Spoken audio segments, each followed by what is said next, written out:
City police ने duty अंजाम देने वाले 2 पुलिस वालों के साथ गाली गलौज करने और धमकी देने के इल्जाम में भोलकपुर के मजलिसी कारपोरेटर मोहम्मद गौसुद्दीन को गिरफ्तार कर लिया है। पुलिस के मुताबिक मंगल की रात मुशीराबाद पुलिस स्टेशन से वाबस्ता 2 कांस्टेबल रात 2 बजे भोलकपुर में खुले रेस्टोरेंट को बंद करवाने गए थे, जिस पर वहां मोहम्मद गौसुद्दीन पहुंच गए और पुलिस के साथ उलझ गए। उन्होंने एक पुलिस कांस्टेबल को 100 रुपये का आदमी भी बताया था और ये वीडियो काफ़ी वायरल भी हुआ। एसीपी चिकड़पल्ली श्रीधर ने बताया कि गौसुद्दीन ने न सिर्फ 2 कांस्टेबलों को धमकी दी, बल्कि वहां पहुंचने वाले सब इंस्पेक्टर को भी अपनी ड्यूटी अंजाम देने से बाज रखने की कोशिश की। इसी दौरान टीआरएस के कारकुन सदर और रियासती वज़ीर इंफॉर्मेशन टेक्नोलॉजी के टी रामाना ने वायरल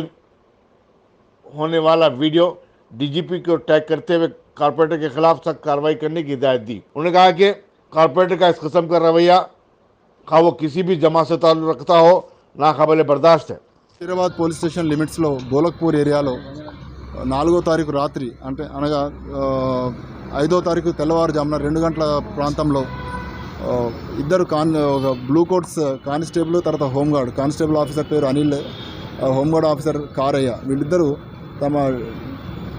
అలాటెడ్ డ్యూటీలో వాళ్ళకి అలాట్ అయిన ఏరియాలో పెట్రోలింగ్ చేస్తుండగా